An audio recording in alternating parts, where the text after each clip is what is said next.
What's good, everyone? Welcome back to the channel, bro. This is a video that I've been trying to do for a minute now, and I do apologize because I did the V10 review. For some reason, that video only got like 5,000 views. I'm very salty about that, but hopefully by the end of the year, it'll get more. I did the V20 review, though, in 2019, and you guys liked that one a lot, so I figured I would go take it upon myself to go and get the LG V30, and guess what? Your boy kind of got it. I mean, I got the LG V30 Plus, but from what I've read and from what I've seen, they're pretty much the same exact phone with just the labeling on the back, just a little bit different. So what I'm assuming is in some markets they sold the LG V30 Plus and some as the LG V30. And like I've said, from what I've seen, there's really no difference between them. So we're calling it the LG V30. If somehow I get a different consensus, then I'll change it later. But the LG V30 is a phone that I honestly have never seen in real life. And I'll be honest, I don't think I've ever heard anybody talk about it after its release date, which is kind of sad. I think LG makes very great phones. I think they really messed up with their boot loop issue, and I have to bring it up every video when I talk about LG. But I owned the LG G2 and that was an amazing phone. I loved my experience with it. And with the LG V30, this phone actually came out in 2017 in August. So it actually turned 2 years old this year. And what's interesting is, like I've said before, I knew there was the LG V40, the V50 was like announced, but it's not being released till later. I kind of forgot about the V30 and honestly the V40 as well. Like, I haven't heard anybody talk about those phones after the release date, which is a shame because the LG V30 in the hand feels like a very premium device. I really like it a lot. You have glass on the front, obviously, and then you have glass on the back. You do have like this full-on display on the front, so pretty much almost no bezel. There's still a little bit. It's like the Galaxy S9 type of bezel, so it's not too horrible. The thing to keep in mind though, and this is where they kind of dropped the ball a little bit, it's like when you're holding it in your hand, it's a very, very premium feeling device. The chassis isn't too premium, but when you're holding it, it seems like a pretty good device, but they kind of dropped the ball on the power button and the fingerprint sensor on the back. That thing on my specific unit, it reminds you I got it used. It just does not feel that good. It just feels like so out of place and it seems like so wobbly. I feel like if they took the route of like the Pixel 2 XL or maybe even like the Galaxy S9 where it's on the back and it's not a button, it's just you place it on it and you take it off, that would have been way better suited for this specific device. But because they put the power button in the fingerprint sensor or vice versa, whatever, it just did not seem out like the best decision for them to do. So that is one thing to kind of keep in mind there, especially when you're buying this thing used. But you have USB Type-C on the bottom, you have a headphone jack up top, and I'll tell you like this, like I've already said, man, the premiumness of this phone is top tier. Besides the power button, it just feels like any other flagship you would pretty much buy nowadays. I think the Galaxy S10 obviously feels a little bit better, but overall, what I'll say, my consensus, the way this phone feels is pretty good. It's also IP68 dust and water proof, so you can go up to 1 meter of water, 1.5 meters at that, for 30 minutes. So that's pretty cool in and of itself, and that is a huge thing I look into when I'm recommending a phone, you know, the ruggedness of it. Now looking on the front, you do have a pretty large 6-inch P OLED display. Now, here's the sad thing, okay? I think it's a pretty good display, but when I turned on the screen, I immediately thought it was like 1080p. Like, I did not think it was that sharp at all. But come to find out, this panel is actually 1440p, which is funny because I'm pretty sure the LG V10 also had a 1440p display. But the reason I thought it was 1080p was because it just did not look that sharp. It just wasn't that sharp of a display. I was expecting to kind of be blown out of proportions or whatever. When I compare this display to even like an iPhone 10 display, which that one isn't even like 1440p, the iPhone 10's display looks much better. And maybe it's like the P before the OLED, maybe it's whatever. Maybe you don't P around the OLED, if you know what I mean. Get it because it's a P OLED display. You guys don't understand any of my jokes, man. But with that being said, I don't think the screen is too good looking, but that is kind of one thing to keep in mind. Now, turning the phone on right now, my specific unit is on Android 8.0 Oreo. Now, I have no idea if this thing is getting Android Pie. I would assume that it's probably not. So this thing did start with Android 7.1.2, so it only really got like one full version of Android after, which is kind of sad. I really wished it would have gotten more or whatever, but it is what it is. What I'll definitely say is that there is a root community behind it and also a custom ROM community behind it as well. So you can go and root a custom ROM and polka dot it, whatever you want to do. Would I recommend it? Probably. I mean, this is a case where I would recommend it versus not recommend it, mostly because it's out of software support. It's probably not getting the next version of Android. So I'll pretty much just leave it at that. I'll let you figure out and decide what you want to do with that, but I'll probably recommend you custom ROMing it and rooting it and kind of going about your day in that sense. So that pretty much covers up the way the phone feels, the hardware on the outside, the software, how the phone feels inside of it.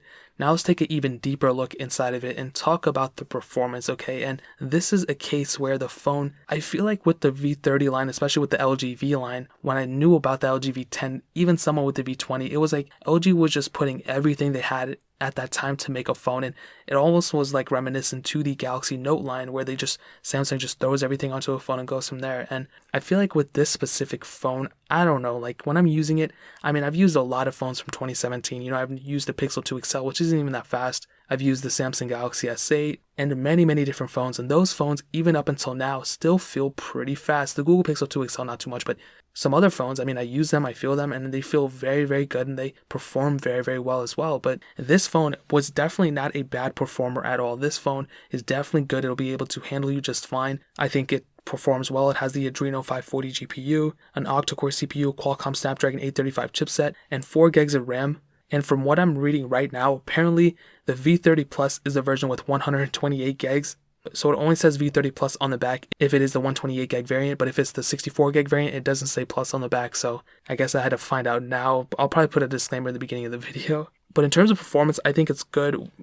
Casually going through things is going to be fine. Even heavier, intensive things is going to be perfectly fine.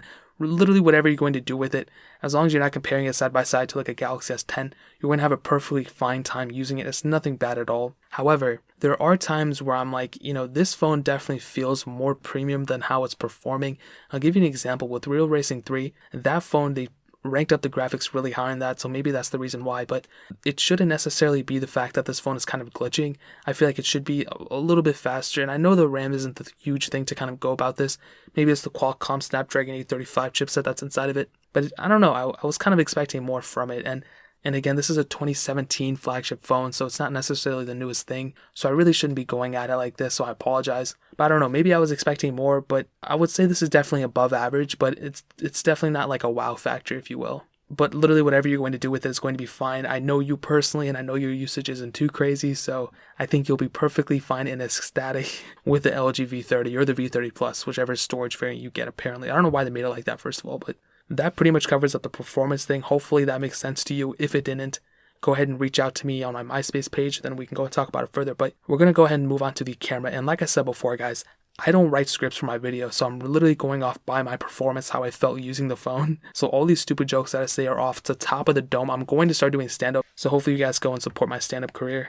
But looking on the back, we have a dual camera sensor, and this is pretty interesting because 2017 was the year we started seeing dual camera sensor. We started seeing it before. This was a time where it still wasn't like too mainstream. I mean, Apple was doing it with the 7 Plus before, but that's besides the fact. So on the back, we have a main 16 megapixel camera that has optical image stabilization, laser autofocus, and has an extra 13 megapixel sensor which allows you to do ultra wide photos. And what I'll definitely say is I really appreciate this camera, and you might be honestly surprised at me saying that because I was kind of hard on it earlier, but I really do appreciate this camera. For one, the ultra wide photo effect is awesome. You can see way more into a photo and see the outer edges of a photo. That's probably the best way I can put it, versus a standard lens where you don't necessarily get that kind of effect. But also another thing I like about this specific camera, and also like the other Android cameras out there, is that LG, even though I don't really like their UI, they do put a lot of camera features inside of their camera app, so you can easily access a lot of different features within the camera. And for those of you who own an Android or something, you might be like, bro, we've been having these features for years, but I personally own an iPhone as my main phone, and I have to go through so many different hoops and huddles and everything in order to access even the most basic features, and you have all that access in the LG's app, in the camera app. So I really do appreciate it. Shout out to LG for thinking about that. So in terms of the camera, I think it's definitely very good. You have a 5 megapixel front camera though. I don't know why they did that. They at least should have put like a 12 megapixel front face camera, but again, this was back in 2017, so I can't really go back in time and change it. You can shoot 4K videos at up to 30 frames per second on the LG V30, and what I'll tell you pretty much is that I think the back camera is very good. I don't think it's like amazing or great, but I think it'll definitely, leave you shook, if you will, in a good way. I just don't really like the front camera that much, but overall, I think the camera, it gets a thumbs up for me, man. Now moving on to the battery life. This thing has a 3300 mAh battery, and this is non-removable. With the LG V20, we were able to remove the battery, I believe, but with this one, we are not, which kind of sucks. It does have wireless charging though, like I said, USB Type-C. I would have probably expected like a 3500, probably a little bit better, but again, that's just me being petty. But I feel like because they sealed the battery in, they should have made it a little bit bigger at the time. I honestly don't know what they did with the future versions, with the V40 or V50, whatever, maybe they increased it. But because we're looking at this specific phone, I'll definitely say, I don't think the battery life is bad, I don't think it's horrible, but I think maybe it's just a little bit less than what I was expecting. And I feel like that's how I would sum up this whole entire phone. It's like, it was almost there, but not quite, but it's not horrible. So it's like, just a little bit below great, but just a little bit above good. I don't know. And basically, this battery life is pretty much the same thing. And I think because the screen is high resolution, it's not a heavy performing phone, but it's also a pretty big phone. It has a lot of different moving parts within it, I assume. That's probably why the battery life isn't too good, but standby time is pretty decent. And I'll say the battery life is más o menos, which is average in Spanish, or okay, whatever. So that's pretty much how I would sum up this phone, bro. This phone is más o menos. Now, it does have an SD card slot, which is pretty interesting.